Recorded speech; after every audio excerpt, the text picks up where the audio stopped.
उस प्रसंग में एक अद्भुत साधक का वर्णन है। वो साधक कौन है इसका स्पष्ट उल्लेख गोस्वामी जी ने नहीं किया। अलग अलग टीकाकार इसमें अलग अलग भाव कहते हैं। कुछ लोग कहते हैं कि ये जो हैं वो हनुमान जी हैं जो वेश बदल कर श्री राम जी का दर्शन करने के लिए आए हैं। कुछ लोग कहते हैं गोस्वामी जी जिस समय इस कथा को लिख रहे थे वो भाव जगत में चले गए और उन्होंने भगवान का दर्शन वहाँ पर किया तो उनको प्रणाम किया। तो इसमें कौन से संत का वर्णन है इसको तो अलग अलग टीकाकारों ने अपने अपने भाव से व्यक्त किया है। लेकिन कोई कहते हैं कि अगस्त मुनि का कोई शिष्य था, कुछ लोग कहते हैं कि ये अग्निदेव हैं क्योंकि मुखाद अग्नि रजायत के भाव से अग्निदेव भगवान के पुत्र हुए और अग्निकुंड से उत्पन्न खीर से भगवान जन्मे तो अग्निदेव भगवान के पिता भी हुए। तो एक सृष्टि प्रक्रिया में अग्नि भगवान के पुत्र हैं और एक सृष्टि प्रक्रिया में भगवान ही अग्नि के पुत्र हैं। दोनों भाव देखने को मिलता है। तो इसीलिए अलग अलग भाव लोग व्यक्त करते हैं। कुछ कहते हैं अग्निदेव हैं क्योंकि अग्नि के समान उनकी तेजस्विता है और कुछ लोग कहते हैं कि ये गोस्वामी तुलसीदास जी ही भाव जगत में अनुभव कर रहे हैं। कुछ लोग कहते हैं कि हनुमान जी का वर्णन है। तो वर्णन क्या है? तेहि अवसर एक तापसुआवा तेज पुंज लघु बयस सुहावा कवि अलखित गति बेसु विरागी मन क्रम बचन राम अनुरागी। कोई छोटी उम्र के, कोई कम उम्र के ब्रह्मचारी थे, तपस्वी थे जो बहुत तेज पुंज लघु बयस सुहावा, बहुत तेजस्वी थे। उनके शरीर से एकदम प्रकाश की किरणें निकल रही थीं। कौन है वो? ये बड़े बड़े कवि भी ठीक से नहीं बता पाते। कवि अलखित गति बेसु विरागी, वेश से कोई विरक्त महात्मा लगते थे जो मन वचन कर्म से भगवान श्री रामचंद्र जी के भक्त थे।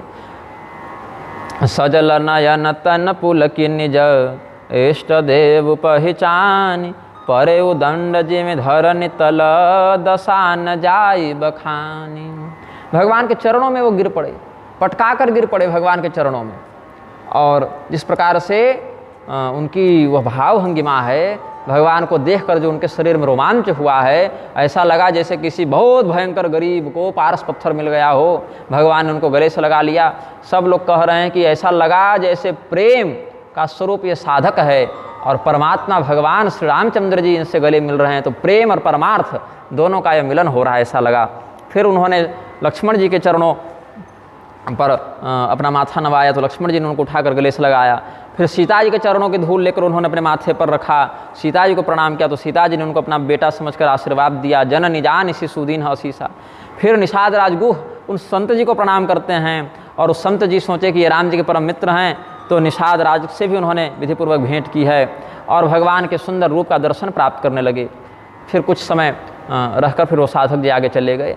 तो ये लोग जो अन्य जंगल में रहने वाले वनवासी भील इत्यादि थे वो कहते हैं कि कैसे माता पिता होंगे, इतने सुंदर सुंदर बालकों को जंगल भेज दिया है, बताओ। राम लखन सिय रूप निहारी सोच स्नेह बिकल नर नारी। श्री राम जी का, लक्ष्मण जी का स्वरूप देखकर जितने भी नर नारी हैं वो शोक के मग्न हो गए। स्नेह और शोक दोनों है, भगवान से प्रेम करते हैं और भगवान को जंगल में आया हुआ देखकर कष्ट होगा ऐसा चिंतन करके चिंतातुर भी होते हैं। तो याभ्यामे तादृशौ बालो विपिनं प्रेषितौ शुभौ कीदृशौ पितरौ तौ तु वदत्तं सखि शोभने। श्री राम सीता सौमित्री रूपं वीक्ष्य मनोहरं भवन्ति स्नेह शोकाभ्याम विकलाः पुरुषास्त्रियः। जितने स्त्री पुरुष थे वो सब विकल हो गए भगवान के सुंदर रूप को देखकर। कैसे माता पिता होंगे जो इतने सुंदर बालकों को जंगल भेज दिया, बताओ, वो भी बिना किसी दोष के। वो गलती करे तो समझ में आया कि दंड में जंगल भेज दिया। ऐसे निर्दोष, ऐसे धर्मात्मा, ऐसे सदाचारी बेटा बहू को जंगल भेज देना कहाँ से उचित है। तब रघुबीर अनेक विधि सखहि सिखावन दीन राम रजाय सुशीष धरी भवन गवन तेह कीन। भगवान श्री रामचंद्र जी ने अब निषाद राज को कहा कि देखो मित्र, बहुत दूर आ गए हो तुम अपने घर से, अब तो भरद्वाज जी का आश्रम भी पार कर गए, अब तो बहुत दूर हम लोग आ गए, अब तुमको अपने घर लौट जाना चाहिए। सदैव हमारे साथ थोड़ी ही रहोगे जंगल में, अपना घर परिवार भी तुमको देखना चाहिए।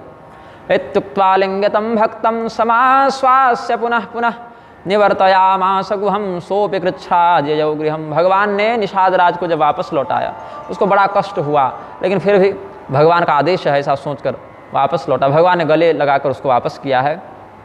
फिर यमुना जी को प्रणाम करके भगवान उनके महात्म्य का वर्णन करते हुए आगे बढ़े हैं। चले शशीय मुदित दो भाई रवि तनु जाकै करत बड़ाई राम सीता च सौमित्री प्रणेम यमुनां ततः हस्तो बद्ध्वा च मुदितौ भ्रातराबुभौ सूर्यात्मजा प्रशंसां तु कुर्वन्तौ प्रस्थितौ पथि पथिक अनेक मिलहि मग जाता कहहि सप्रेम देखि दो भ्राता राजस लक्षण अंग तुम्हारे देखि सोच ही होत हमारे बहवो ब्रजतौ दृष्ट्वा मिलन्ति पथिकाः पथि वदन्ति भ्रातरौ द्वौ ते सर्वे वै प्रेम संयुताः त्वदङ्गे राजचिह्नानि वर्धन्ते निखिलानि च विलोक्यतानि चास्माकं चिंता भवति मानसे। मार्ग में बहुत से यात्री मिलते थे भगवान को, जो उस जंगली रास्ते से जाते होंगे, कोई तीर्थ यात्रा करने जा रहा है, कोई व्यापारी का दल जा रहा है, तो भगवान को देखकर वो सब सोचते थे ये तो कोई राजा के पुत्र लगते हैं। हालांकि मुनि वेश में है भगवान, ऋषि महर्षि के समान वेश बनाए हैं, जटा और वल्कल धारण किए हैं, लेकिन और भी जो राजोचित लक्षण होते हैं तो भगवान के दिव्य आजान बाहु स्वरूप को देखकर और मंगलांकित चरण चिन्हों को देखकर, उनके हस्तरेखा और उनका शरीर शारीरिक सामुद्रिक लक्षण देखकर सब कहते हैं कि तुम तो कोई राजा के लड़के लगते हो, और राज लक्षणों से युक्त तुम्हारा वन में इस प्रकार से मुनिवेश में भटकना हमको समझ में नहीं आता। हम लोग को तो लगता है कि पूरा ज्योतिष शास्त्र ही झूठा हो गया, क्योंकि ज्योतिष शास्त्र तो कहता है कि इस प्रकार का सुंदर लक्षण राजाओं का होता है, चक्रवर्तियों का होता है, और तुम जंगल में घूम रहे हो भाई। तो हमको तो लगता है कि हमारे समान जब तुम रास्ते में पैदल चल रहे हो और हम भी पैदल चल रहे हैं, तो हमारा जो सौभाग्य वही तुम्हारा भी भाग्य। तो ज्योतिष शास्त्र ने फिर ऐसा क्यों कहा कि ये सब सुंदर लक्षण वाला व्यक्ति राजा होता है। पद्भ्याम चलसि मार्गे तम ज्योतिषं व्यर्थमेव च पर्वतानां वनानां च मार्गोस्त्यत्यं चतुर्गमः सुकुमारि प्रिया याति विपिनं च त्वया स अगम पंथ गिरि कानन भारे तेहि मह साथ नारि सुकुमारी। अपने साथ एक सुंदर सुकुमारी स्त्री को भी तुमने रखा हुआ है। मतलब सीता जी को देखकर कहते हैं कि चलो पुरुषों का तो समझ में आता है किसी कारण उस जंगल में आ गए होंगे, लेकिन इतनी सुकुमारी स्त्री को जंगल में लेकर आने की क्या आवश्यकता थी बताओ। दुर्दर्शा वन्य पशवो व्रजे माज्ञा भवेद्यदि त्वया सार्धम महाराज यावद गंतुम तमिच्छसि। ये जंगल बड़ा खतरनाक है, बड़ा संकट है इस वन में, बड़े बड़े बाघ भालू रहते हैं, अकेले कहाँ तक जाओगे। तुम लोग 3 लोग तो हो, इतने सुंदर सुकुमार हो, क्या लड़ लोगे राक्षसों से और जंगली जानवरों से। तो बताओ तुमको जाना कहाँ है, हम लोग तुमको वहाँ तक छोड़ देंगे, साथ साथ में रहेंगे तो सुरक्षित रहेंगे।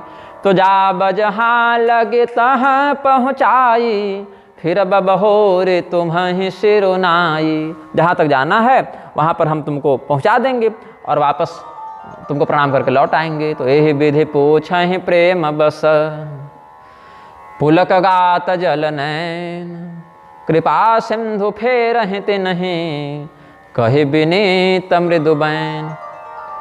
एवं पुलकिता भूत्वा पृच्छन्ति प्रेम कारणात् निवर्तयति रातान् रामो गदित्वा कोमलां गिरम। भगवान श्री रामचंद्र जी उन सबों के प्रेम की सराहना करते हुए, उनके भाव को स्वीकार करते हुए उनको वापस लौटा देते हैं कि नहीं नहीं भाई, तुम लोग अपने रास्ते जाओ, अपना काम करो, हम लोग अपना देख लेंगे, तुमको हमारी चिंता करने की आवश्यकता नहीं है।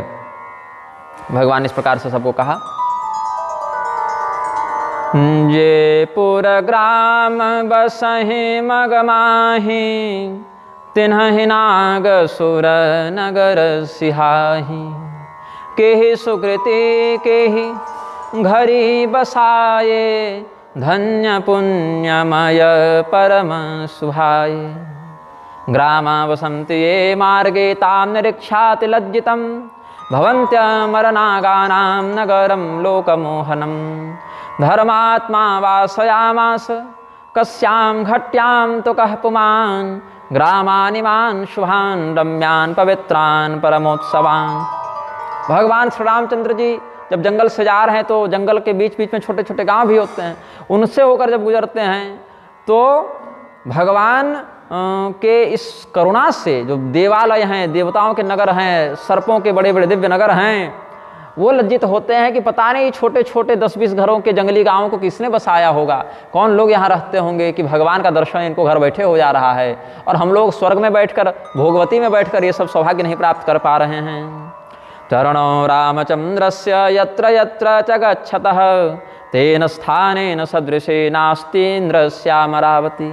ये वै सुकृतिनो लोका मार्गान्तिक निवासिनः तान् प्रशंसन्ति विबुधाः सीता लक्ष्मण संयुतं पश्यन्ति रामं चक्षुर्भ्यां सुन्दराभ्यां मनोहरं जहाँ जहाँ राम चरण चलि जाहि तिन्ह समान अमरावति नाहि पुण्य पुंज मग निकट निवासी तिन्हि सराहहि सुरपुरवासी जे भरि नयन बिलो कहि रामहि सीता लखन सहित घन श्यामहि जे सर सरित राम अवगाहहि तिन्हि देव सर सरित सराहहि जेहि तरु तर प्रभु बैठहि जाई करहि कलप तरुता सुबड़ाई परसि राम पद पदुम परागा मानति भूमि भूरि निज भागा। जिस सरोवर में भगवान स्नान करते थे वो सरोवर भी बड़ा सौभाग्य का अनुभव करे। यहाँ तक कि भगवती गंगा इत्यादि भी तीर्थादि भी उस सरोवर की सराहना करने लगे। जिस वृक्ष के नीचे भगवान विश्राम करने बैठते थे उस वृक्ष की सराहना तो कल्प वृक्ष जैसे दिव्य वृक्ष करने लगे कि हमारा सौभाग्य भी कुछ नहीं, सौभाग्य तो इस वृक्ष का है जिसको भगवान का सानिध्य मिला। जिस जिस रजकण पर भगवान का चरण पड़े धूल धूल की प्रशंसा देवतागण करने लगे। छाह करहि घन विबुध गण बरसहि सुमन सिहाहि देखत गिरिवन बिहग मृग राम चले मग जाहि छायाम कुर्वन्ति जलदाः। भगवान को धूप न लगे इसके लिए मेघ छाया कर देने लगे। और पुष्पम वर्षन्ति देवता, अब छाया तो है ठीक है, धूप से बचेंगे, और मार्ग में कांटे रहें तो देवता आकाश से फूल बरसाकर उन मार्गों को कोमल बना देते थे। वनाद्रि हरिणान पश्यन् मार्गे व्रजते राघवः। इस प्रकार से भगवान श्री रामचंद्र जी मार्ग में जा रहे हैं।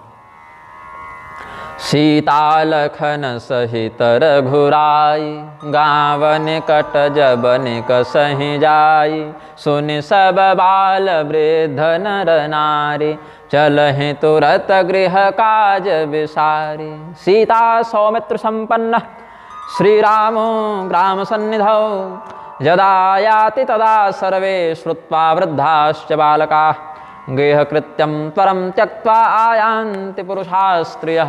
भगवान श्री रामचंद्र जी जा रहे हैं, ये समाचार प्राप्त करते ही समस्त लोग अपना अपना काम छोड़कर बच्चा बूढ़ा स्त्री पुरुष हर जन समुदाय वहाँ पहुँच जाता था, भगवान का दर्शन करता था। भगवान को देखकर आंसुओं की धारा बहने लगती थी, सब लोग मग्न हो जाते थे। श्री सीता राम सौमित्रे सौंदर्यं वीक्ष्य हर्षिता निज नेत्र फलं प्राप्य भवन्ति निखिला जना द्वौ वीरौ ते निरीक्षैवं निमग्ना प्रेम निलोचने सजले पुलक श्रेणी जाता देहे महात्मना। भगवान का दर्शन करने वाले ये सब कोई पापी नहीं है। भगवान का दर्शन इतना दुर्लभ है कि इनको अगर हो रहा है तो समझना चाहिए किसी न किसी जन्म की कोई बहुत अच्छी इनकी तपस्या रही होगी, कोई सत्कर्म रहा होगा, कोई पुण्य रहा होगा। अन्यथा जंगल में तो बहुत से मार्ग हो सकते हैं, बहुत से गांव हो सकते हैं, इन्हीं गांवों से होकर क्यों चले, इसी वृक्ष के नीचे क्यों रुके, इसी सरोवर का जल क्यों पिया, ये सब चिंतनीय विषय है। तो भगवान का दिव्य विग्रह, भगवान की पत्नी सीता जी का, भगवान के भाई लक्ष्मण जी का दिव्य सौंदर्य देखकर सब लोग हर्षित होते हैं। आज हमारे नेत्रों का पूर्ण लाभ हमें प्राप्त हुआ, ऐसा सोचते हैं। जैसे किसी दरिद्र को चिंतामणि मिल जाए, जो चिंतन करें सो मिल जावे, ऐसी प्रभाव वाली चिंतामणि होती है। तो मणि को हाथ में लेकर जो चिंतन करे वो मिल जाए तो चिंतामणि कहलाती है। तो इसीलिए चिंतामणि प्राप्त हो गई किसी दरिद्र को, ऐसा अनुभव सबने किया तो नेत्र बंद कर लेते थे। भगवान को देखते थे तो प्रेम से रोने लगते, तो नेत्र बंद हो जाते।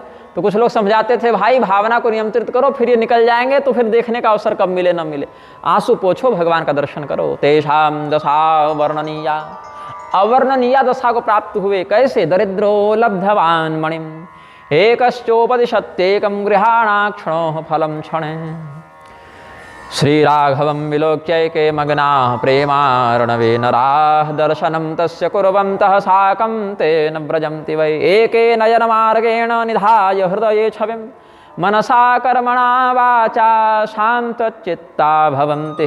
भगवान को अपने नेत्रों के मार्ग से लाकर अपने हृदय में बैठाया, अपने मन, अपने वाणी, अपने कर्म से हर प्रकार से भगवान के अनुकूल हो गए ये लोग।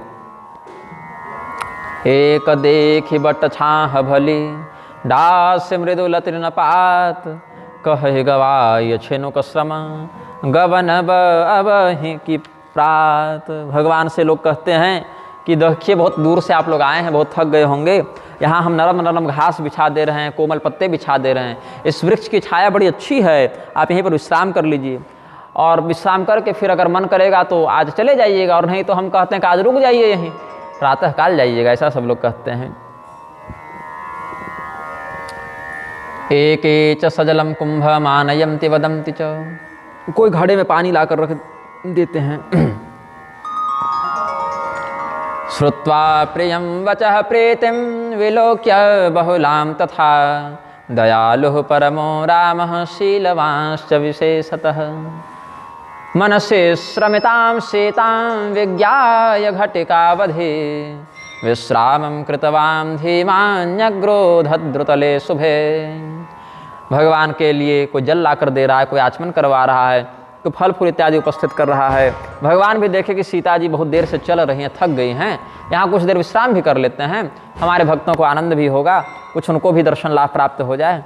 तो सभी स्त्रियों ने भगवती सीता जी को घेर लिया और उनसे हाल समाचार पूछने लगी, आप कौन हैं, कहाँ से आए हैं, ये दोनों जो युवक हैं वो कौन लगते हैं आपके, और इस जंगल में क्यों आ गए आप लोग, ये तो बड़ा कठोर जंगल है, यहाँ तो आपके जैसे सुकुमार लोगों का आना जाना होता नहीं।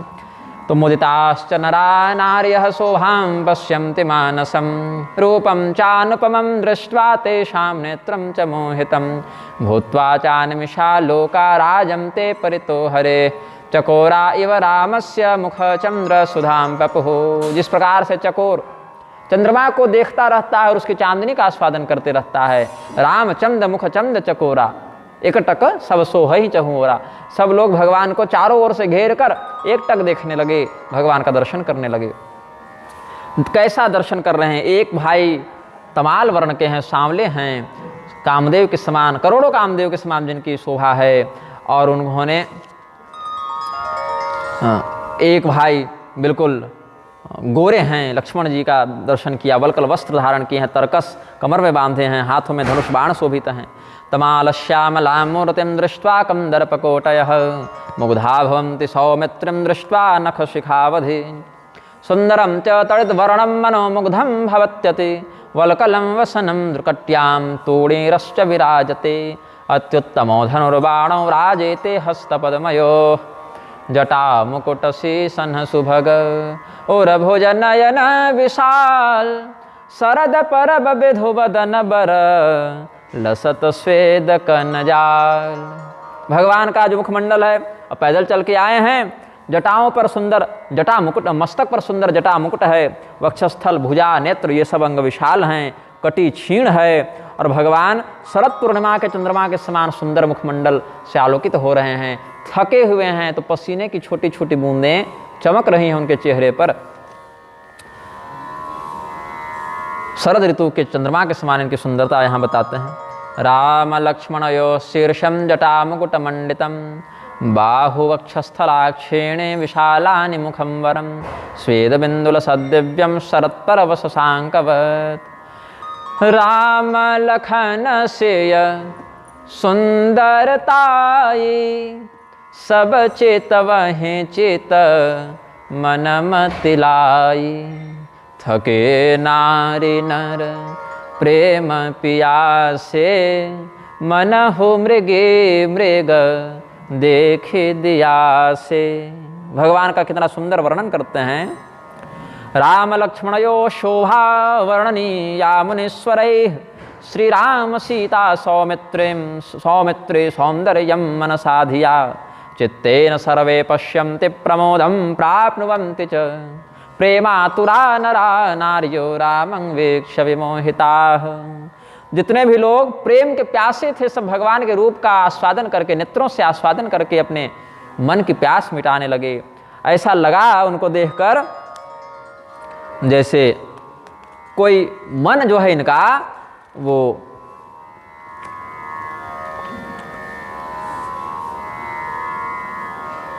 जंगल में दीपक दिखता नहीं है। दीपक कहाँ जंगल में दिखे, कौन जलाने जाए। तो हिरण इत्यादि जब आते हैं जंगल से भाग के भटक के गांव की ओर और रात्रि को अगर आ जावे तो दीपक उनको दिखता है, तो दीपक को देखकर वो लोग आश्चर्यचकित हो जाते हैं, ये क्या है, कोई फूल है, कोई मणि है, कोई शत्रु है, कोई मित्र है, क्या है। लेकिन अगर दीपक अगर व्यवस्थित होकर जल रहा हो तो दीपावली को देखकर मृगों को आनंद होता है, वैसे भगवान के प्रकाशित स्वरूप को देखकर इनको आनंद हो रहा है। शीय समीप ग्राम तिय जाहि, पूछत अति स्नेह सकुचाहि। भगवती सीता जी को घेर कर जंगल की स्त्रियां, जो वनवासिनी स्त्रियां हैं, वो लोग बहुत प्रेम से पूछती हैं। थोड़ा लज्जा भी है उनके मन में कि कैसे क्या बोलना है, ये सब शहर से आए हैं, हम लोग गांव के लोग हैं, गांव में भी जंगल के गांव के लोग हैं, ठीक से बोल पाएंगे कि नहीं बोल पाएंगे, हमारी भाषा ये समझ पाएंगे कि नहीं समझ पाएंगे। जैसे हम लोग ही कई बार एकदम देहात में जाते हैं कथा इत्यादि करने, तो वहाँ के लोग बड़े प्रेम से आते हैं, बड़े भाव से आते हैं, लेकिन बड़ा संकोच करते हैं कि मैं कुछ कहूँगा तो ये समझेंगे कि नहीं हमारी भाषा, कहीं हम कुछ अशुद्ध तो ना बोल दें। जैसे एक जगह मैं गया छत्तीसगढ़ में ही, तो वहाँ जो मंच संचालक थे उन्होंने टूटी फूटी हिंदी में बोलने का प्रयास किया कि व्यास जी महाराज मंच पर आ गया है, अब कथा कहेगा। तो ये तो एक प्रकार से हिंदी की दृष्टि से देखें तो शुद्ध है, आ गए हैं कथा कहेंगे ऐसा कहना है, लेकिन उनका प्रेम है, उनका भाव है, यह उनकी टूटी फूटी हिंदी है, तो इसीलिए कोई बुरा लगने की बात नहीं है, लेकिन उनको संकोच होता है बोलने में कि कैसे कहें। तो सब लोग पहले प्रणाम किए सीता जी को और बहुत प्रेम से अपने हृदय के पूरे प्रेम को अपने वाणी में प्रदर्शित करते हुए कहते हैं, राजकुमारी विनय हम करहीं, तिय स्वभाव कछु पूछत डरहीं, स्वामिनी अभिनय क्षम बेह मारे, बिलगुन मानव जानि गवारी। राजकुंवर दो सहज सलोने, इनते लहि दुते मरकत सोने। हे राजकुमारी जी, हम बहुत भक्ति से आपको प्रणाम करती हैं, अगर हमारे बोलने में कुछ ऊपर नीचे हो जाए तो क्षमा कीजिएगा। हम लोग को राजकुल की स्त्रियों से कैसे बात करनी चाहिए, इस मर्यादा का बोध नहीं है। आपके प्रति बहुत स्नेह है हमको, इसीलिए पूछ रहे हैं। हमसे अगर कोई त्रुटि हो जाए तो क्षमा कीजिएगा। स्त्री स्वभाव के कारण जिज्ञासा मन में अधिक है ना, इसलिए पूछ रहे हैं। हम लोग गंवार हैं, इसीलिए हमारी बात का बुरा मत मानिएगा। ये दोनों जो राजकुमार हैं बहुत सुंदर दिख रहे हैं, एक तो पन्ने के समान हैं, मरकत मणि के समान हैं, और एक सोने के समान है। ऐसा लगता है जैसे मरकत मणि ने अपने गांभीर्य जो हरिताभ युक्त नीलिमा है वो इन्हीं से पाई है। बड़े ये इधर जो हैं, और उनके बगल में जो गोरे गोरे खड़े हैं, स्वर्ण ने अपनी चमक उनसे पाई है, ऐसा लगता है। तो श्यामल गौर किशोर बर, सुंदर सुषमा ऐन, शरद सरबरे नाथ मुख, शरद सरोरुह नैन। एक सांवले हैं, एक गोरे हैं, सुंदर 16 साल की किशोर अवस्था इनकी है। भगवान उस समय 16 के नहीं 27 पार कर चुके, लेकिन भगवान की उम्र 16 के बाद बढ़ती दिखती नहीं है, इसीलिए कहते हैं 16 वर्ष की इनकी अवस्था दिखती है। और दोनों परम सुंदर संपूर्ण शोभा के धाम हैं। ऐसा लगता है मानो शरद पूर्णिमा का चंद्रमा जो आकाश में दिखता है वो इन्हीं के मुखमंडल से अपनी शोभा को प्राप्त किया है। शरद ऋतु में कमल जब विकसित हो उस विकास के समान इनके नेत्र हैं।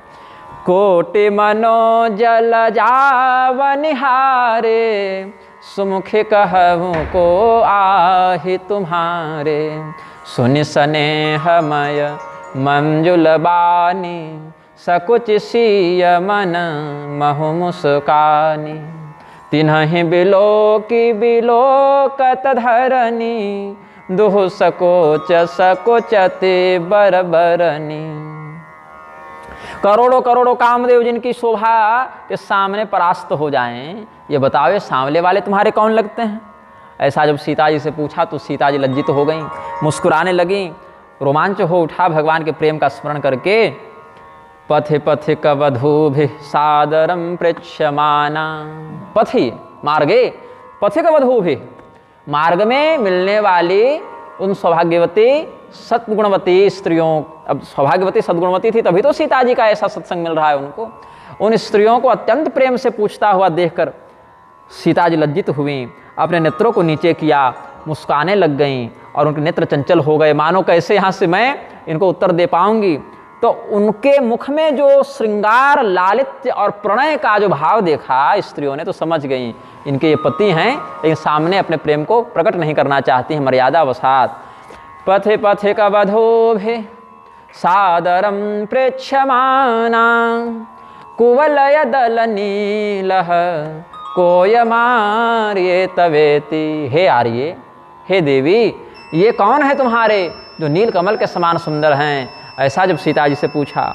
स्मित विकसित गंडम व्रीड विभ्रांत नेत्रम मुखमवनमयन्ते स्पष्टमाचष्ट सीता। माथा झुकाकर मुस्कुराकर, भगवती सीता गोरी हैं, लज्जा युक्त होकर और लाल हो गया उनका मुखमंडल। तो भगवान के प्रेम का अपने मुखमंडल के माध्यम से सौभाग्य युक्त प्रदर्शन करते हुए सीता जी ने जब मुस्कुराकर नीचे देखा, लज्जित हो गई। तो स्त्रियां समझ गईं कि ये जो सांवले वाले हैं ये इनके पति हैं। खंजन मंजु तिरी छे नयननी निज पति कहे वो तिन्ह सिय शयननी। पहले तो लक्ष्मण जी का भी परिचय दिया है।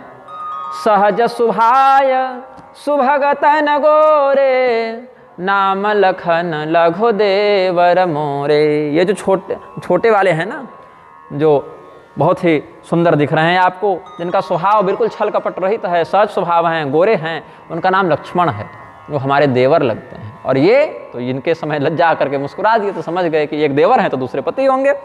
तो भई मुदित सब ग्राम बधूटी रंकन राय रास्य जन लूटी। भगवान इनके, ये राम जी हैं, इनके पति हैं, ऐसा जानकर लक्ष्मण का परिचय मिल गया तो लक्ष्मण के बड़े भाई राम जी होंगे। और ये सीता जी हैं, ऐसा सब परिचय जान गए तो भगवती सीता जी को बहुत प्रेम से सब प्रणाम करते हैं। अति सप्रेम सिय पाय परी। अच्छा, सौभाग्यवती स्त्रियां जब प्रणाम करती हैं ना तो पूरे फुर्सत में प्रणाम करती हैं। आपका अगर कोई काम होगा भी जल्दबाजी में तो आप भाग नहीं सकते।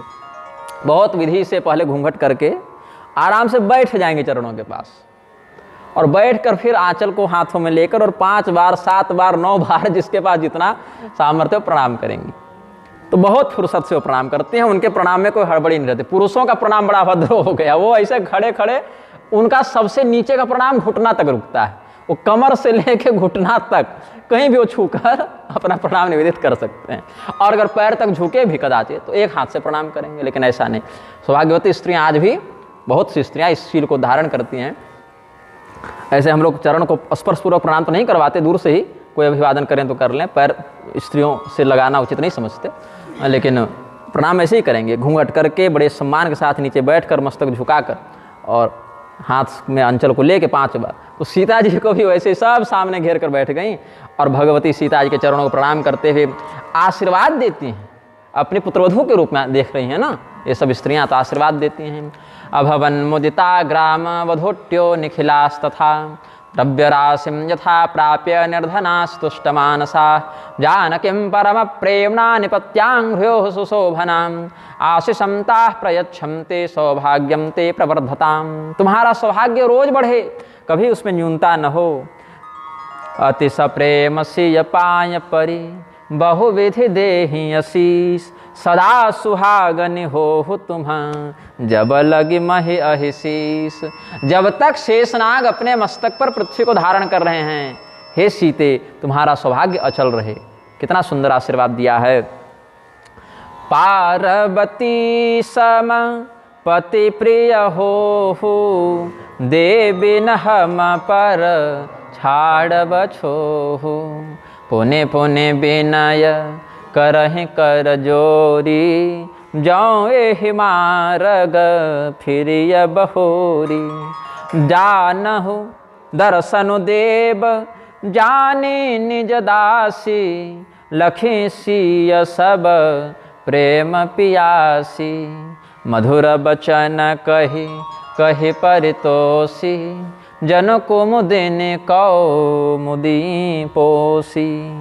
जिस प्रकार से चांदनी अपने चंद्रमा की जो किरण है वो चांदनी कहलाती है, तो चांदनी के प्रकाश में कुमुदिनी विकसित हो जाती है। उसी प्रकार से सीता जी के मंगल स्वर से वो सभी स्त्रियों का मुखमंडल प्रसन्न हो गया। पार्वती जी से जितना प्रेम शिव जी करते हैं उतना ही प्रेम तुम्हारे पति तुमसे करें। देखो, हम लोग को भूल मत जाना। हम लोग बार बार हाथ जोड़कर आपसे कहते हैं कि जैसे इधर से आप जा रहे हैं तो वापस भी तो घर जाइएगा, वापस लौटिएगा ना। तो अगर इधर से ही लौटिएगा तो हम लोगों को अपनी सेविका जानकर जरूर दर्शन दीजिएगा। इस प्रकार सीता जी ने देखा कि सब हमारे साथ कितना अच्छा व्यवहार कर रही हैं, कितना प्रेम कर रही हैं, तो सीता जी ने भी मधुर वचन कह के ठीक है बिल्कुल, अगर इधर से आएंगे तो आप लोग से बिल्कुल मिलेंगे दीदी, जो जिससे दीदी मौसी चाची सब हो जाती है ना, ऐसा कह के सीता जी ने सबको अपने प्रेम से संतुष्ट किया मधुर वचनों से। भव भरतो प्रिया देवी सारवती सदृशी कृपा, मंगल रामायण का वचन है। कदाप्यस्मास् मामं ते कुर्वन्ति विनयं हृशं बद्धहस्ताः पथानेन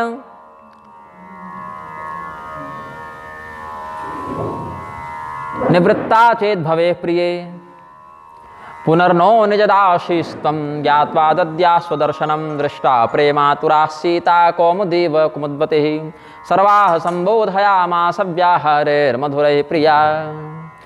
फिर भगवान श्री रामचंद्र जी लक्ष्मण जी की ओर देखे कि भैया अब आगे का रास्ता इनसे पूछो, इतनी देर से तो ये लोग हमारे स्वागत सत्कार में लगे हैं, अब आगे का रास्ता पूछो। तब ही लखन रघुबर रुख जानी पूछे वो मगुलो गन मृदुबानी सुनत नारे नर भये दुखारी पुलकित गात बिलोचन बारी। लक्ष्मण जी ने भगवान का संकेत प्राप्त करके पूछा, भाई अब हम लोग बहुत देर ठहर गए, अब इतना देर हम यहाँ इतनी देर नहीं रुक सकते, अब आगे भी जाना है, तो बताओ आगे का मार्ग किधर से होगा, क्या होगा। सब लोग बहुत दुखी हो गए, इतनी जल्दी जा रहे हैं, रुक जाइए 2-4-10 दिन यहीं रुक जाइए। बोले नहीं नहीं, अब निकलना पड़ेगा, अब आगे भी जाना है ना, हम लोग को यहाँ के रहने वाले तो है नहीं कि यहाँ रुक जावें। उतोदयव लक्ष्मणो ज्ञात्वा रामचंद्र मनोरथम लोकान पप्रच्छ पंथानं वाण्या कोमलया शुभम श्रुत्वा नार्यो न राजाता दुःखिता मलिनास्तथा ज्ञात्वा कर्मगतिम दिग्यास्मार्गम जगदुस्फुटम। फिर भी अवश्यम भाविता को ध्यान में रखकर सभी लोगों ने भगवान को मार्ग दिखाया है। कुछ लोग तो कुछ दूर जाते भी थे साथ में, और भगवान बार बार उन्होंने विनय करके उनको वापस कर देते थे। लखन जानकी सहित तब गवनु कीन्ह रघुनाथ फेरे सब प्रिय बचन कहे लिए लाई मन साथ। भगवान ने सबों को लौटा दिया, लेकिन शरीर ही लौटा पाए भगवान, उनका मन नहीं लौटा पाए। मन तो भगवान में ही लग गया था ना। सीता लक्ष्मण संयुक्त प्रस्थितो राघवस्तदा निवर्त्य सकलान् लोकान् कथयित्वा वचो मृदु।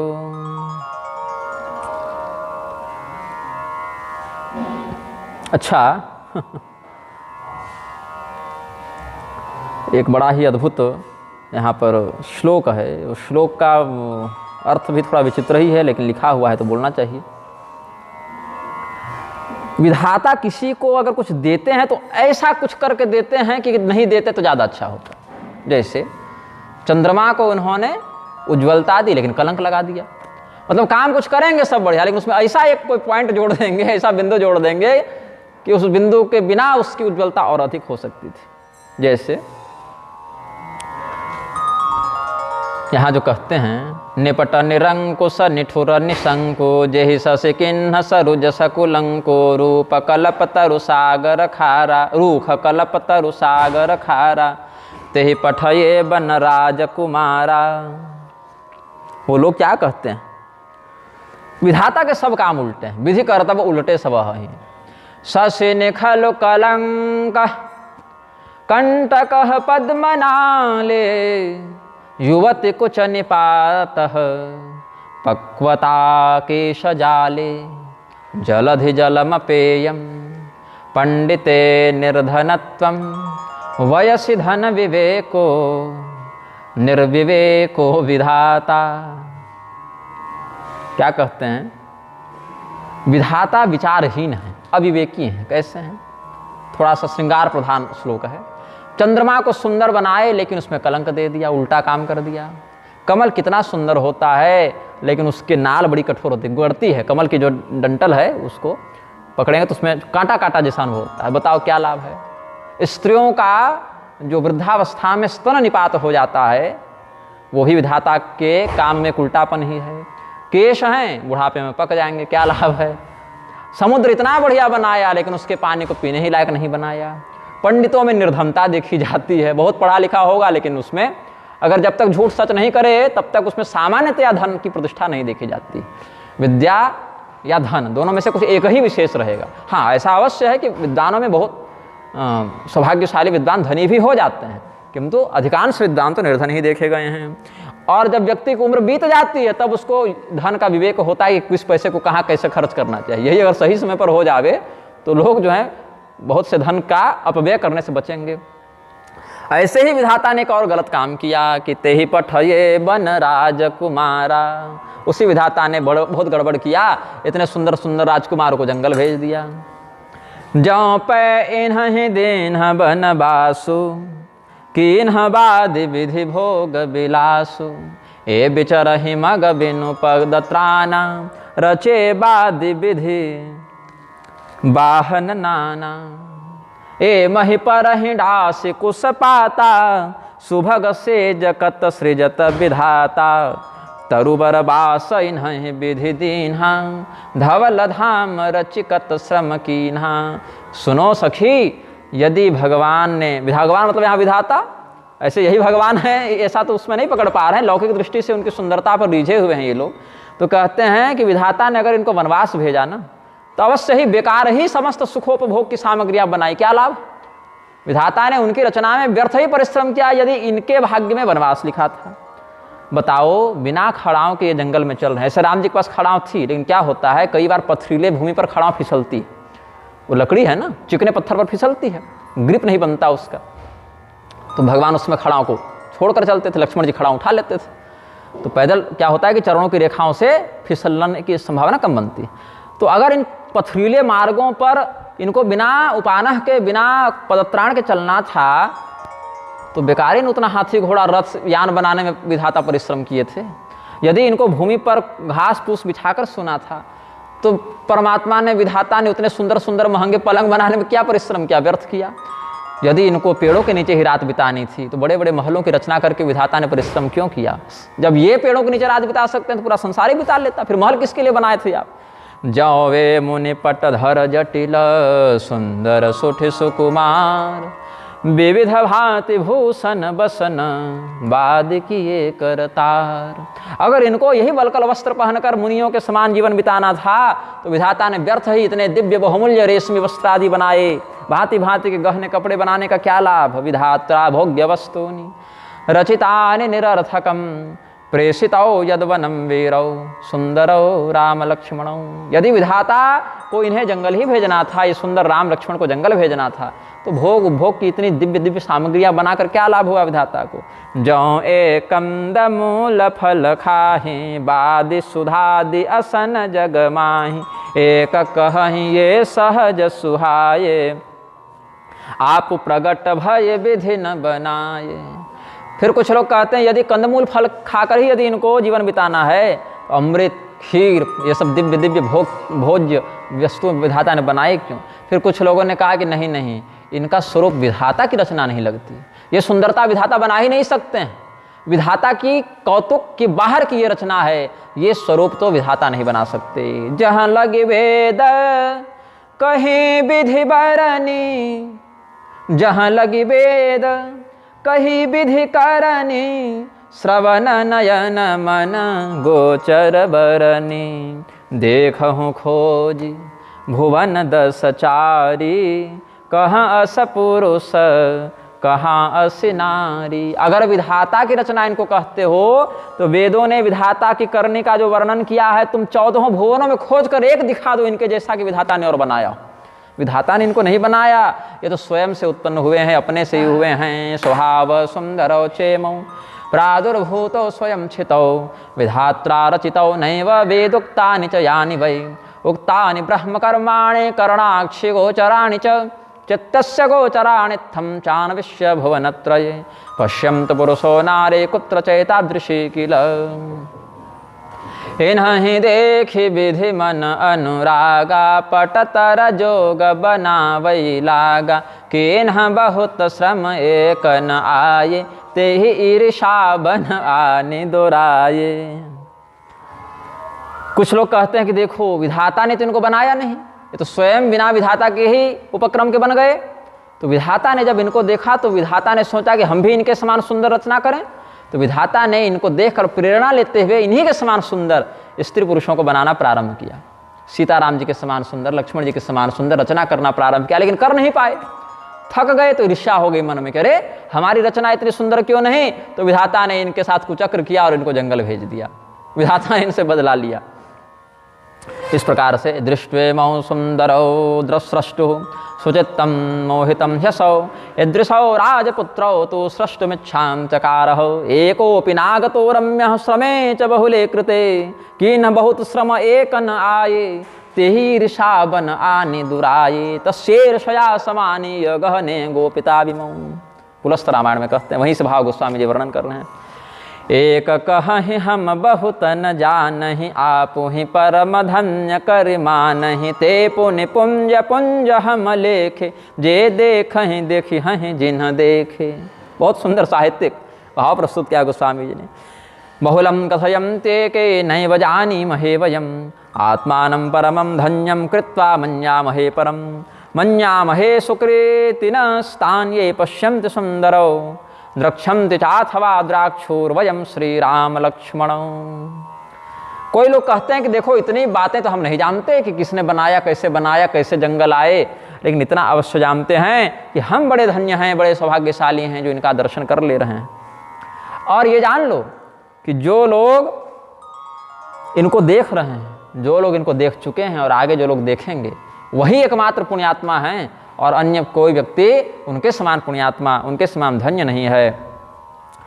एवं प्रियं वचश्चोक्त्वा जलम बिभ्रति चक्षुषो अत्यंत सुकुमाराश्च राजपुत्राः कथं पथे गन्तुं शक्ता भविष्यन्ति ते शोचन्ति यदा नृप यहि विधि कहि वचन प्रिय लेहि नयन भरिनीर किमि चलिहि मार्ग अगम सुठे सुकुमार शरीर। कैसे ये इतने दुर्गम मार्ग में चलेंगे, इतना इनका कोमल शरीर है, इतना सुंदर स्वरूप है, कैसे इस कठोर मार्ग पर चलेंगे, ऐसा सोचकर सब लोग रोने लगे। विशेष करके स्त्रियों को तो बड़ा कष्ट हुआ, सीता जी की सुंदरता को देखकर, सुकुमारता को देखकर ऐसा लगा जैसे चकवे के लिए सांझ हो गई। रात्रि का समय आने पर चकवा जैसे डर जाता है, रोने लगता है, चिल्लाने लगता है, सूर्य को पुकारने लगता है, अपने कष्ट को व्यक्त करने लगता है। उसी प्रकार से ये भी विरह में व्याकुल हो गई। भवन्ति व्याकुला सर्वाः प्रमदाः प्रीति कारणात् सायंकाले यथा कोक्यो दुःखितास्तु भवन्ति वै पंथानं कठिनं ज्ञात्वा पादपद्मौ च कोमलौ कथयन्ति वरां वाणीं प्रेमपूर्णा वराङ्गनाः सर्वं सहा पृशन्ते च चरणौ कोमलारुणैः संकुचत्येव चास्माकं सख्यः सुहृदयं यथा। जिनके कोमल चरणों को स्पर्श करके पृथ्वी भी सकुचा जावे, पृथ्वी भी लज्जित हो जावे, उस प्रकार से हमारा हृदय भी इनके प्रेम के कारण सकुचित हो रहा है। जो जगदीश इन्हीं बन दीन्हा कसन सुमन मय मार्ग कीन्हा जो मागे पाई विधि पाही राखिय सखी इन आँखिन माही। यदि जगन्नाथ जी ने इनको वन ही देना था, भगवान को अगर यही इच्छा थी कि इनको जंगल भेज दिया जाए, तो कम से कम भगवान इतना काम तो कर ही सकते थे कि इन मार्गों में फूल की गद्दी बिछा देते, एकदम गद्दीदार मार्ग कर देते, फूल का ही मार्ग बना देते कि जंगल में रहो, लेकिन कम से कम इनके स्वभाव के अनुरूप तो मार्ग हो। यदि हमारे ऐसे कोई पुण्य हो कि विधाता हमको कहें कि अपनी इच्छा के अनुसार वरदान मांग लो, तो हम यही मांगेंगे कि हमें इनके स्वरूप को अपने नेत्रों में सदैव वास करने का सौभाग्य मिले, मतलब हम इनको उठाकर अपने नेत्रों में ही सदैव स्थान दे दें।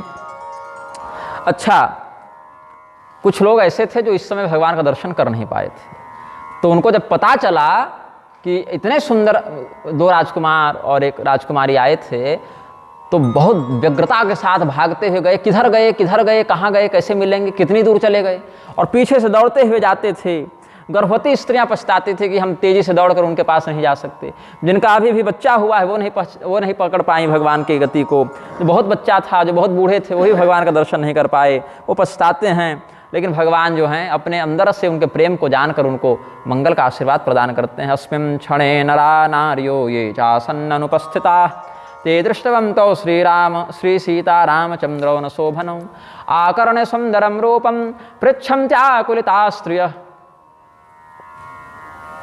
इदानीं कुत्र पर्यन्तं प्रयाता भ्रातरश्चते। तो जो समर्थ लोग थे वो तो दौड़ दौड़ कर जाते थे, भगवान का दर्शन करके फिर वापस आते थे, अपने जन्म की सराहना करते थे। समर्थास्त्वरितं गत्वा पश्यन्ते मुदिताः पुनः प्राप्य जन्म फलं गेहं समायान्ति महामुने समर्थ धायि बिलो कहीं जाय प्रमुदित फिर जन्म फल पाई।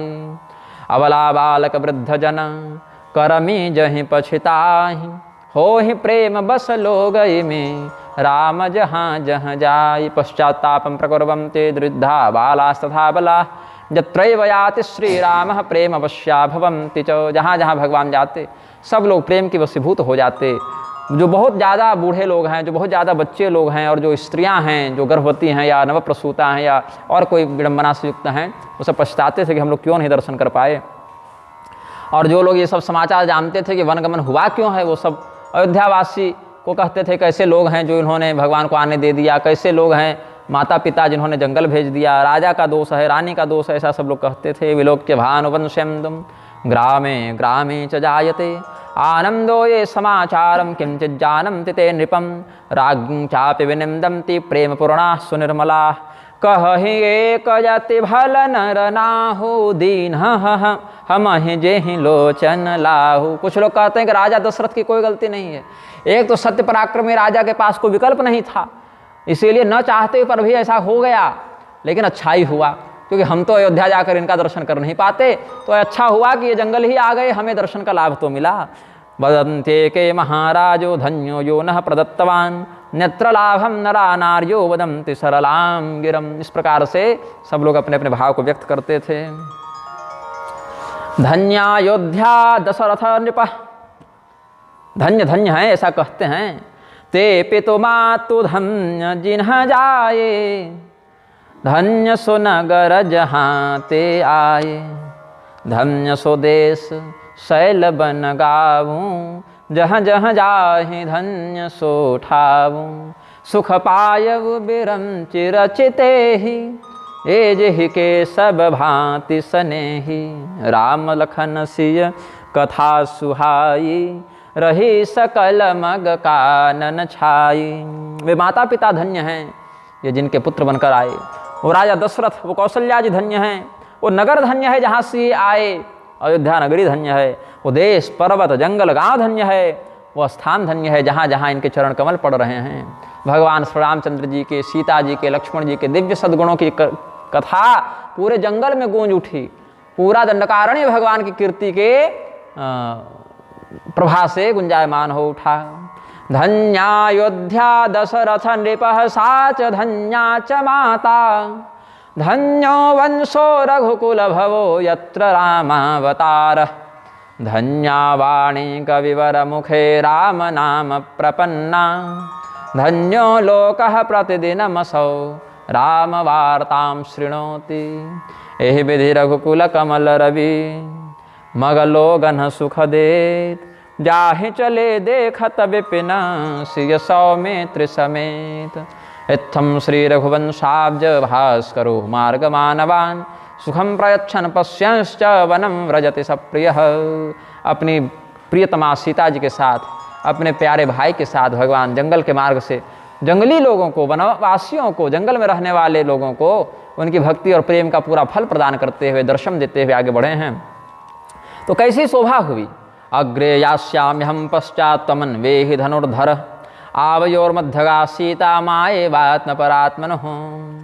भगवान लक्ष्मण जी को बताए कि देखो लक्ष्मण, मैं आगे आगे चलूँगा और धनुष को धारण करके सतर्कतापूर्वक तुम मेरे पीछे पीछे चलना, और हम दोनों के बीच में सीता जी चलेंगी, क्योंकि ये जंगल खतरनाक है। कहीं कोई जंगली जानवर उछल कर आक्रमण करने आ जाए सामने, कहीं कोई राक्षस का आक्रमण हो जाए, तो दोनों ओर से सीता की सुरक्षा होनी चाहिए।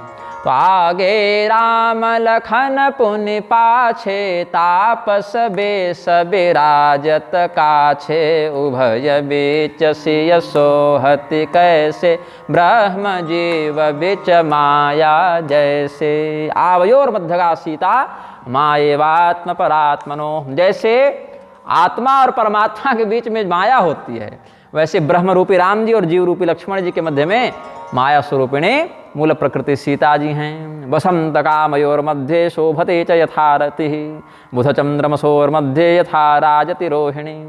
जैसे शोभा क्या हुई, ब्रह्म रामायण में इसका वर्णन करते हैं, जिससे गोस्वामी जी भाव ग्रहण किए हैं। बहुर कहूँ छवि जसि मन बसये, जनु मधु मदन मध्य रति लसये।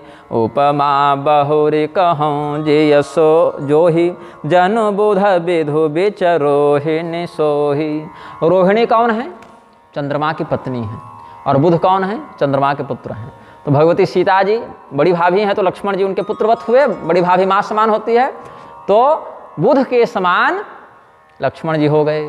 और चंद्रमा और उनकी पत्नी रोहिणी के समान, माता पिता के समान, रामम दशरथम विद्धि माम विद्धि जनकात्मजाम, राम ही तुम्हारे पिता दशरथ हैं और सीता जी ही तुम्हारी माता सुमित्रा है। ऐसा मानकर हे लक्ष्मण, श्री राम सीता में ही माता पिता का दर्शन करना, यही सुमित्रा जी का आदेश था।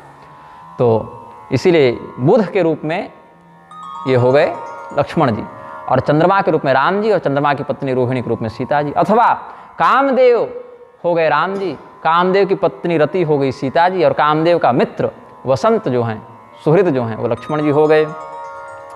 रामांघ्रकान् विमुच्याथ सीता भीतियुता पथे, धराम स्पृशन्ति पादाभ्याम वनम चलति लक्ष्मणः। सीता राम पदाब्जांकान् मुक्त्वा दक्षिणतः स्वयतः, वनम चलति विप्रेन्द्रः श्री राम चरणाश्रितः। कितना सुंदर मर्यादित भाव यहाँ व्यक्त है। भगवान जब आगे आगे जा रहे हैं तो उनके चरणों का जो चिन्ह है वो भी छूट रहा है। तो सीता जी सोच रही हैं कि कहीं हमारे चरणों के द्वारा भगवान के चरण चिन्हों का अपमान न हो जावे, उनके चरण चिन्ह हमारे चरण चिन्ह से मिट न जावे, इसलिए डर के सीता जी पैर रख रही हैं कि कहीं हमारे स्वामी के चरणों के ऊपर हमारा चरण आ जावे तो भगवान के चरण चिन्ह का अपमान हो जाएगा ना। ऐसा सोचकर सीता जी भगवान के चरण चिन्हों के प्रति श्रद्धा रखकर उनको प्रणाम करते हुए, भगवान के चरण चिन्हों को अपनी दाहिनी ओर करते हुए सीता जी चलती हैं। और लक्ष्मण जी के साथ तो और विडंबना, क्योंकि उनके लिए तो सीता जी के चरण चिन्ह भी पूजनीय हैं और राम जी के चरण चिन्ह भी पूजनीय हैं।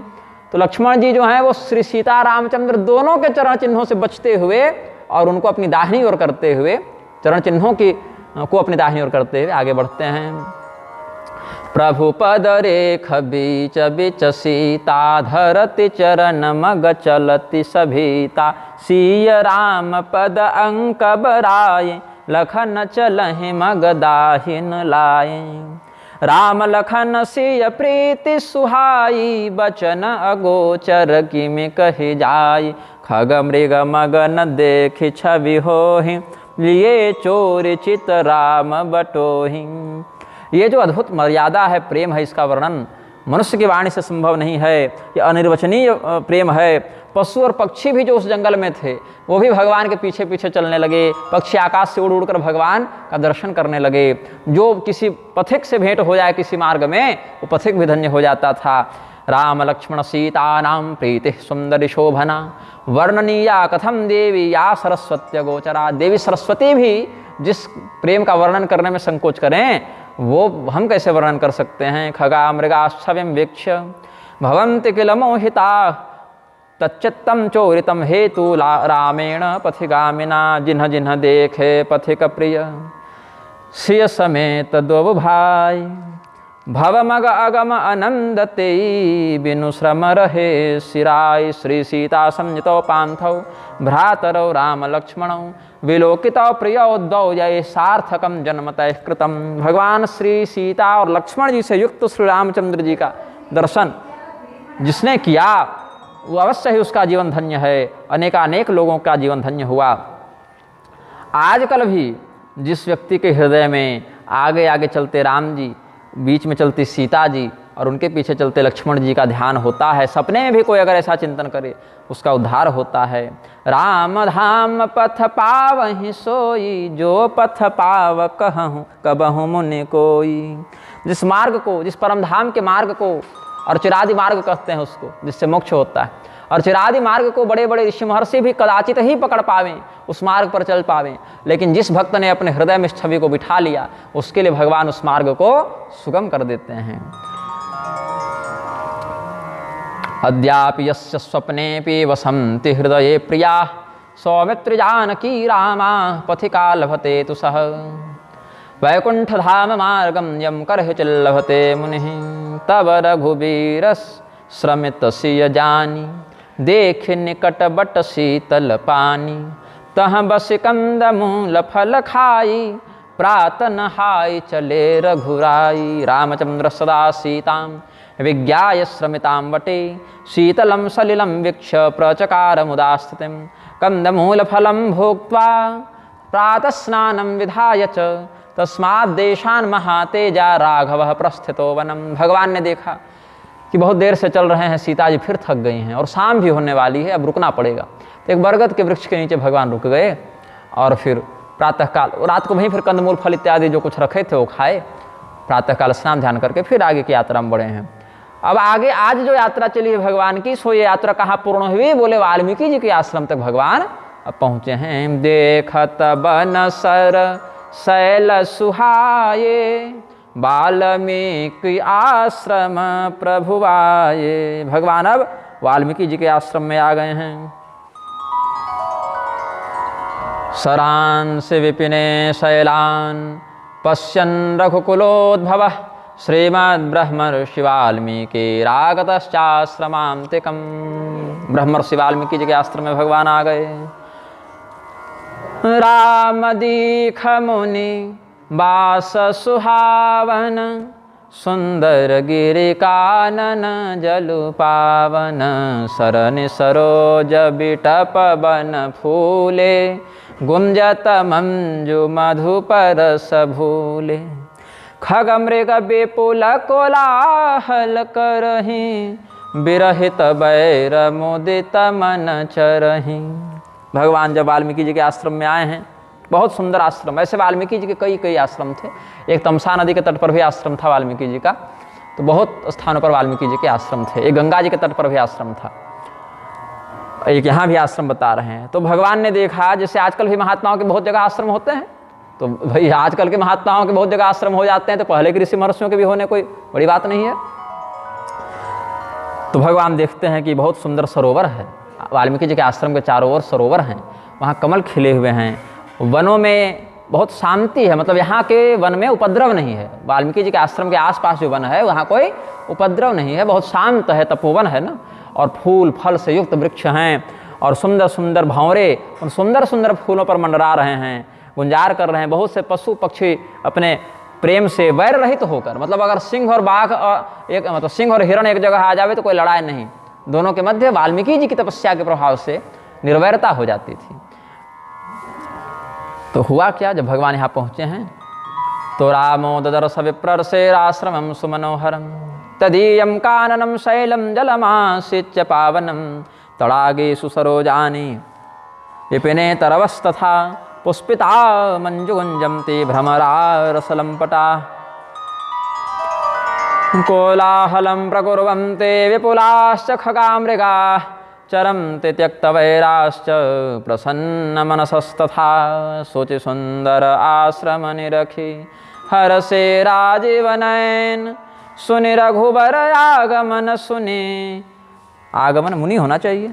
आगमन मुनि आगे आयुलैन राजीवलोचनो हृष्टो दृष्ट्वा सुंदरमाश्रमं राघवागमनम श्रुत्वा मुनिरग्रे समागतः। भगवान श्री रामचंद्र जी का आगमन देखकर सुनकर वाल्मीकि मुनि अत्यंत प्रसन्नता से अपने आश्रम से बाहर आए, भगवान का स्वागत करने के लिए पधारे हैं। प्रणनाम मुनिम रामश्चाशीर्वादं ददौ मुनि शीतले नयने जाते दृष्ट्वा श्री राघवच्छविं सम्मानपूर्वकं रामं चानयामास चाश्रमं।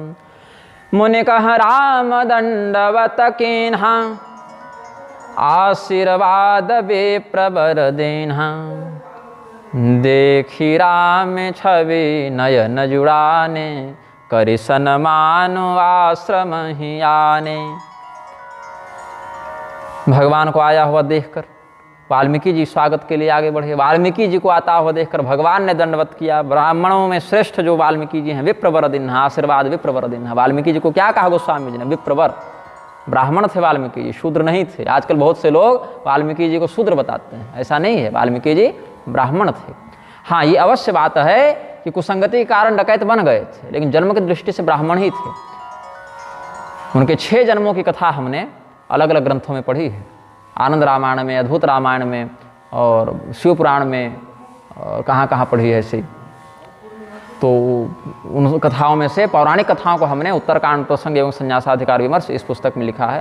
तो ये ब्राह्मण ही थे, लेकिन कुसंगति के कारण, डाकुओं के साथ रहने के कारण शिकारी बन गए थे, लूटमार करने लगे थे। बाद में ऋषियों की कृपा से इनको राम नाम का उपदेश हुआ, तो उल्टा जप जप के फिर इन्होंने प्रायश्चित किया, फिर विधिवत इनका पुनर्जन्म हुआ प्रचेता के अंश से। तो प्राचेत स्वम दसवां पुत्रो राघव नंदन, ऐसा वाल्मीकि रामायण में उन्होंने अपना परिचय भी दिया है। तो वाल्मीकि जी ब्राह्मण थे। मुनि बर अतिथि प्राण प्रिय पाये, कंद मूल फल मधुर मंगाये, सिय सौमित्री राम फल खाये, तब मुनि आसन दिए सुहाये।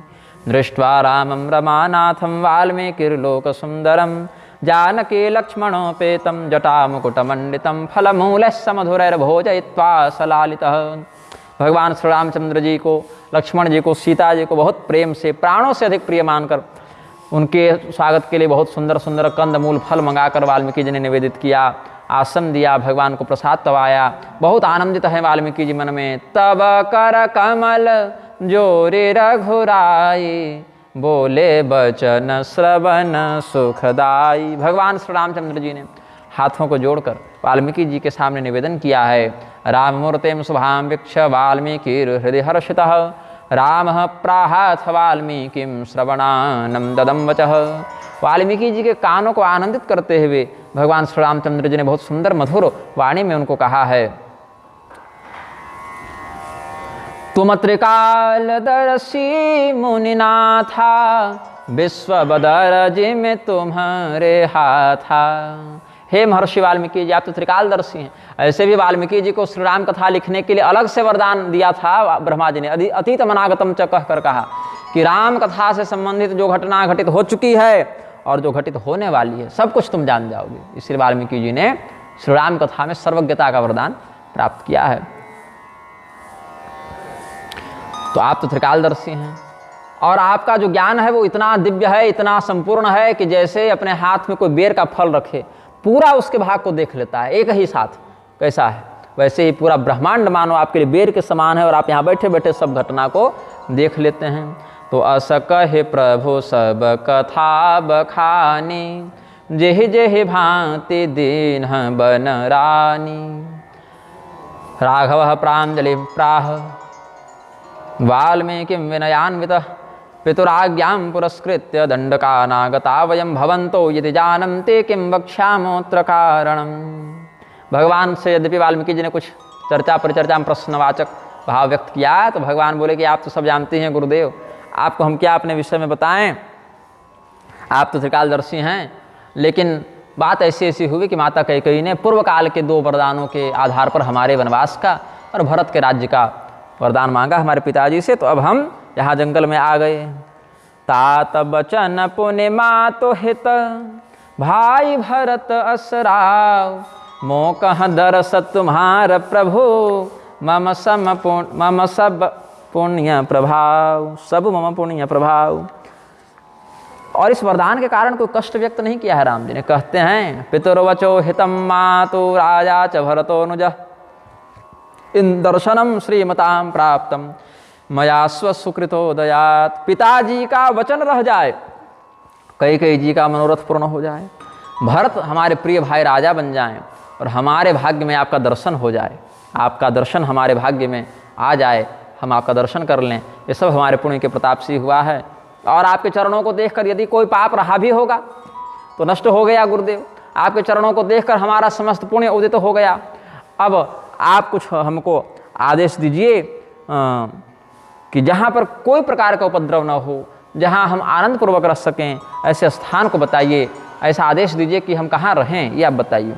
तो ब्रह्मण से तत्पदद्वंदम विलोक्य सुकृतम मम, सकलम सफलम जातम निदेशो यत्र सांप्रतम, भवेन् मुनिवरः कश्चिन्नोद्वेगं प्राप्नुयात् तव।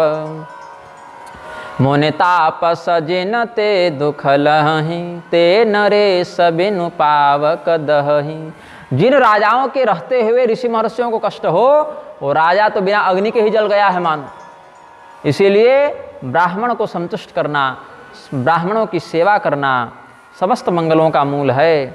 और ब्राह्मणों को क्रोधित करना, उनको तिरस्कृत करना, अपमानित करना अपने करोड़ों पीढ़ियों के नाश का हेतु है। धन्या द्विजमयी नौका विपरीता भवार्णवे तरम चधोगताः सर्वे उपरिस्थाः पतम चधः आप तद्वेषाद् भवेन् मृत्युः परद्वेषाद् धनक्षयः राजद्वेषाद् भवेन्नाशो ब्रह्मद्वेषात् कुलक्षयः। ब्राह्मण जो है वो नाव के समान है, लेकिन ये नाव है उल्टी। लोग नाव के ऊपर बैठकर पार हो जाते हैं और नाव के नीचे रहने के बाद डूब जाते हैं, लेकिन ये उल्टी नाव है। इस नाव के ऊपर बैठोगे, ब्राह्मण के ऊपर बैठोगे तो डूब जाओगे भवसागर में, और ब्राह्मणों को अपने से ऊपर रखोगे, तुम ब्राह्मण के नीचे रहोगे तो उनके मार्गदर्शन के कारण भवसागर से पार चले जाओगे। बहुत से ऐसे लोगों को हमने देखा, साधु इत्यादि का वेश बना लेंगे, ब्राह्मण नहीं हैं लेकिन ब्राह्मणों से चरण सेवा करवाएंगे, स्वयं ऊपर बैठेंगे, ब्राह्मणों को नीचे सुलाएंगे। तो इस प्रकार के कृत्यों से पातक लगता है।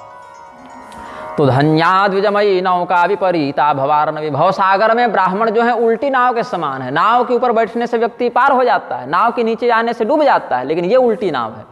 यहाँ ऊपर रहोगे तो डूबोगे और नीचे रहोगे तो तरोगे।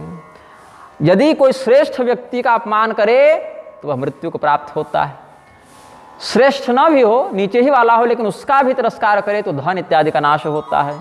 राजा से ही वैर कर ले तो अपना संपूर्ण नाश हो जाता है, लेकिन अगर ब्राह्मण से वैर करे तो पूरे कुल का नाश हो जाता है, ऐसा शास्त्रीय वचन है। असजिय जाने कह सो ठावूं श्रिय सौमित्र सहित जहाँ जाऊं तहाँ रचि रुचिर परन तृणशाला वास करऊं कछु काल कृपाला यत्र में सुखवासाय भवेत् स्थानं वदस्व तत् सीतया सहित कालम किंचित तत्र नयाम्यहम्। जहाँ पर हमारे सुखपूर्वक रहने का प्रबंध हो जाए वही स्थान अब बताइए। सीता सहित हम कुछ समय वहाँ वास करेंगे, पर्ण कुटी बनाकर वहीं पर रहेंगे। तो भगवान श्री रामचंद्र जी ने जब इस प्रकार से निवेदन किया तो विस्मित होकर वाल्मीकि जी कहते हैं